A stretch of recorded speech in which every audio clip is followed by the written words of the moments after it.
welcome to our presentation for AirTech for the subject strategies for multinational corporations. So a quick introduction. AirTech is a company that started out developing technology for piloting drones for imaging. The company is now producing and assembling a variation of drones for several applications like safety, security, logistics, as well as considering entering the military market. The company, even though having good financial results until now, wants to invest in R&D to keep up with competition and innovation. However, for this, they need money, and their solution is to go international and scale on a broader basis. So as you can see, our first choice was promoting travel destinations. We have put that on, you can see the axis for opportunity and global. This phenomena is defined as a strengthening factor, meaning it's currently becoming more and more relevant. It is also expected to affect the near future, with a time range being 2020 to 2023, which is good for us, considering it's an opportunity we can start taking advantage of soon. The phenomena is very relevant in today's society, where COVID-19 has had a huge impact on tourism worldwide. This has led to a huge hit on economies, even more so the very tourism-reliant ones.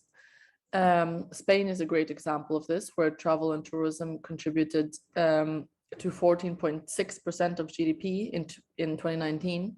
It is the third highest contributor to its economy. So this has meant obviously huge losses for Spain the last years.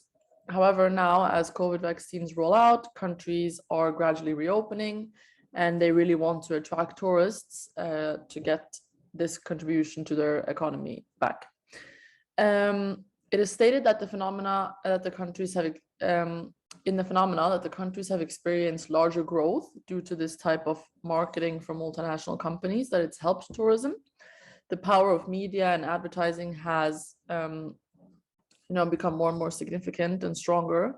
We therefore believe that a strengthening trend in promoting travel destinations is a huge opportunity for a company like AirTech, who started their company by developing technology for imaging for exactly these types of areas like tourism.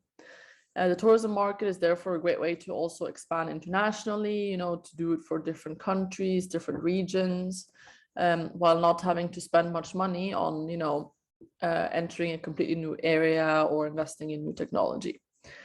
We believe this is also achievable and relevant for us, as drones are the perfect addition to tourism promotions, as they are capable of giving an experience and a viewpoint that traditional cameras cannot.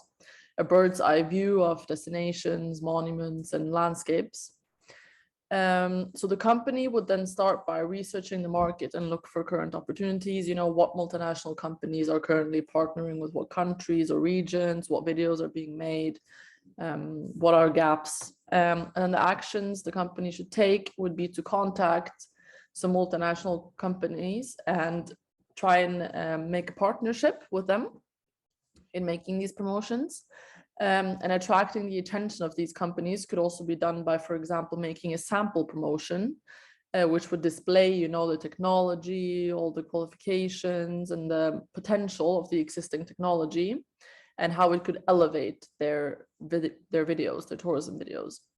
So give them a proper visual of that. And also, since AirTech has long expertise in this area, and it's their long experience and it's their expertise, there's also a high level of credibility involved, which should be communicated as well. Overall, this would develop a strong marketing strategy and partnerships with different multinational companies, which would lead them to take advantage of this opportunity.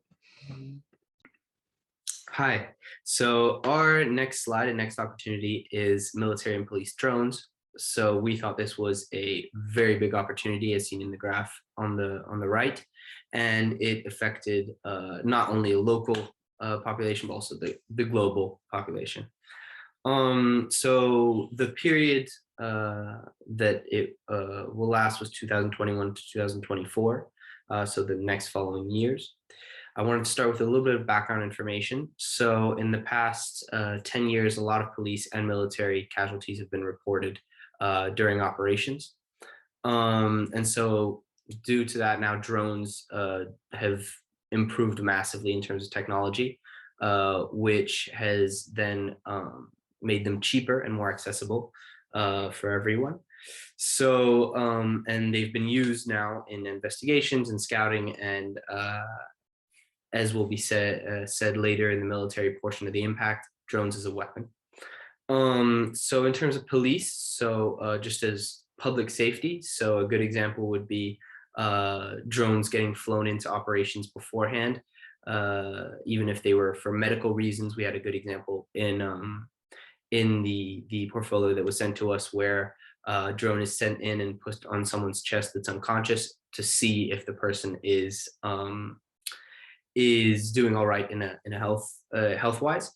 Otherwise, drones now have been used as just a scouting mission, where the police, before entering a home, before entering any combat situation, they can be sent in and we can report what kind of situation they might encounter during that operation. So in general, that's to save police personnel and prepare them for whatever work is demanded during the mission. Second portion of the impact is the military. So a little bit similar, but more on a larger scale. So controlling drones and over military lines. So really seeing how the enemy is moving, really having an overview before going into combat. This then will transition to attack drones, as said before, where drones will have weapons attached to them, and military personnel will not have to engage with the enemy directly. It will be done through drones. And this in general, same thing, will be saving military personnel and not risking the lives of men and women fighting for the nation. Thirdly, technology. So this is a little bit of a negative. So as we said, the improvement of technology within the drone industry has risen massively. And this has kind of created a drone terror, where the public now has this technology in their hands and can interfere with the progression and the good we can have from these drones. So the actions we'll take. So we want to partner with governments such as France right now, and have government contracts when we can give our technology to them to use. And this will not only bring assurance in the contracts, so that they will be paid more assurance than in a private company, but also larger amounts of profits. It would also bring a global reference. So for any future transactions we'll be taking with private or other governments. And finally, it'll help us stay as market leaders and really give us, as I said before, a global reference. And yeah, thank you very much. So let's talk about the third topic, which is open source aviation. And it's a definitely very interesting and relevant one for AirTech. And the period is in 2024. And I'd like now to give some background information about this topic and why we think it's so relevant. So as you know by the case study, drones nowadays rely on a lot of highly complex softwares for GPS, for altitude, for obstacle avoidance, and that's actually a big part of AirTech's revenues. But the thing is, recently and increasingly, open source companies and platforms have been providing free access to these very complex softwares, right? And just to give you an idea, this is not something that's only occurring in the drone industry. The open source service market is expected to be worth 16 billion by 2027. So it's definitely something we need to look out for. Here are some of the biggest open source platforms for aviation today. So we have Auterium, ArduPilot, and DroneCode, right? And now let's see a bit how this topic influences our business.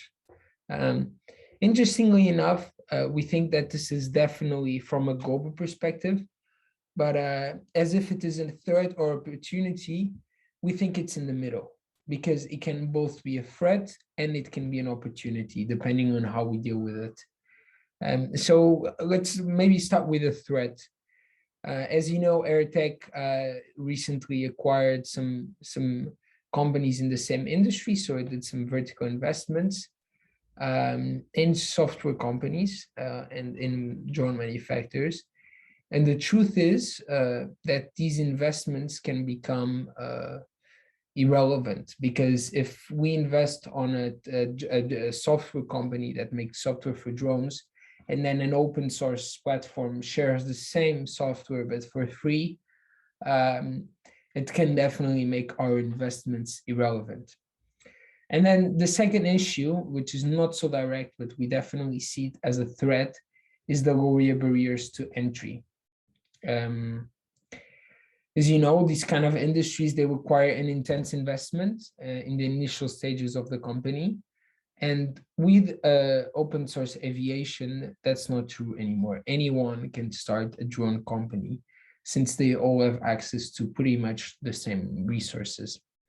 Then the third issue, which we are not quite sure how much of an issue this is, but it's the lack of legal protection for our intellectual property.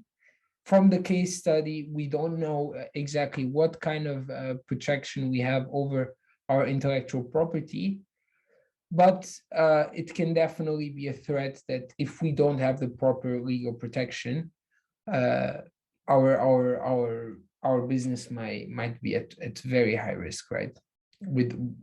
Thanks to open source aviation. And then the lastly for the threats is we can risk to lose a bit of our competitive advantage. If we invest, as we plan to do, a lot in research and development, and we charge a lot of money for our customers, and then set the companies in open source aviation do exactly the same, but they do it for free or almost free, we definitely risk losing our competitive advantage. And now let's be a bit positive and look at the opportunities this might represent, right? We know that our company has a crisis right now, and we need more money to invest in R&D. But the truth is that we can rely on open source innovation to reduce our investments in R&D. We can build on what already exists on open source software, right?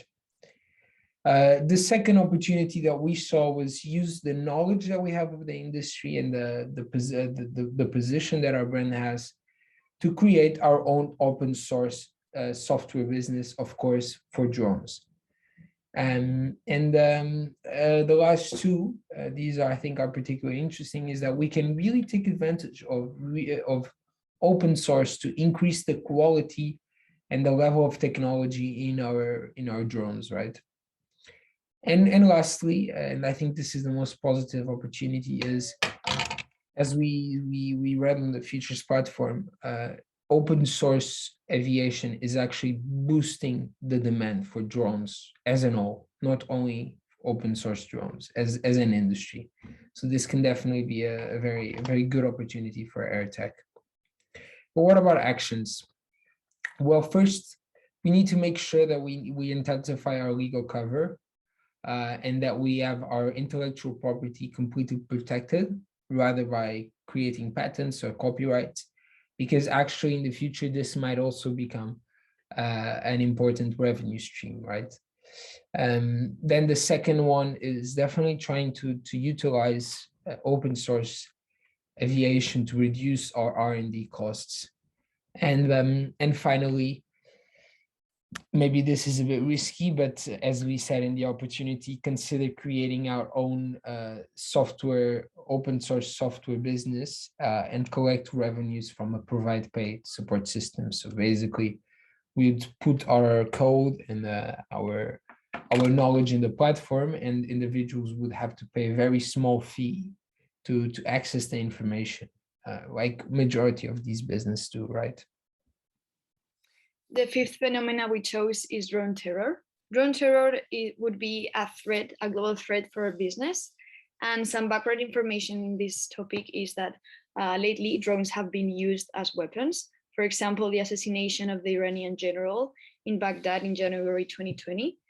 And drones are cheap potential weapons who operate outside the traditional air defense systems and could be used in terrorist attacks. which has led to fear and rejection of drones amongst the population. Also, this has created the anti-drone defense systems that would be much needed in the future if this keeps happening. And also, these attacks have created a bad reputation, and therefore this would mean a drop in sales, as they would be perceived as something dangerous and people won't want to buy drones, or would be against the idea of drones being sold in the market.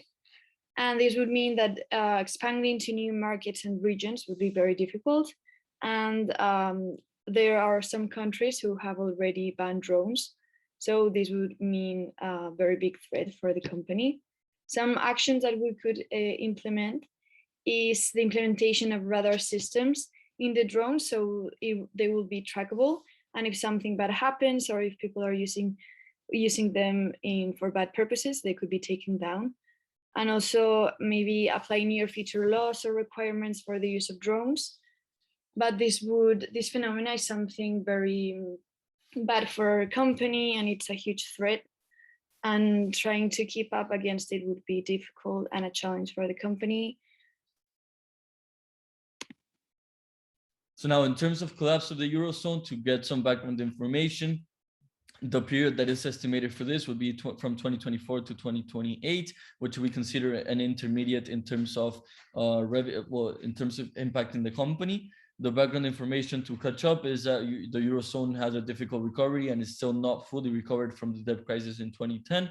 With the COVID-19 pandemic, the only thing this has done is increase the fear of a separation and possibility of disruption in the Eurozone, mainly on the financial side, and then the callings for nationalistic policies to reduce the economic strain of having one common coin across the whole European Union. The impacts for ERTEC globalization, it would mean a reduction in the trade possibilities inside of the European Union, and thus at the same time, probably reduction in trade possibilities outside with now partners of the European Trade Committee.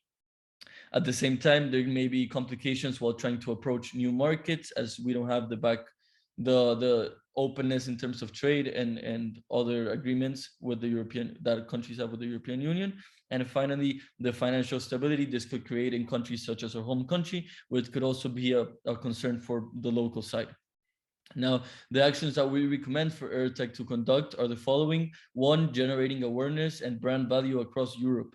Why we have this topic? This is mainly to incentivize and develop a necessity for the product, or a new home market in a sense for a product inside the European Union, once we still have the opportunity to move freely.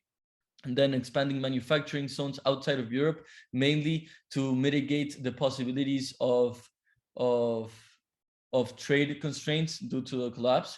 And finally, expanding to US, linking with the growth of a younger generation. What we mean with this is, as we saw, one of the other variables that were in consideration were the younger generation, the increase in younger generation and their openness to the market as employees. What this means also is a greater opportunity in terms of them having their own purchasing power, and in that sense, creating their own purchasing decisions, which for a product that is tech savvy and as well that they grew up in a digital area could be could provide us a new larger clientele. And the US will also give us the opportunity to expand our market beyond frontiers and create a new center, a new hub for distribution in the Americas.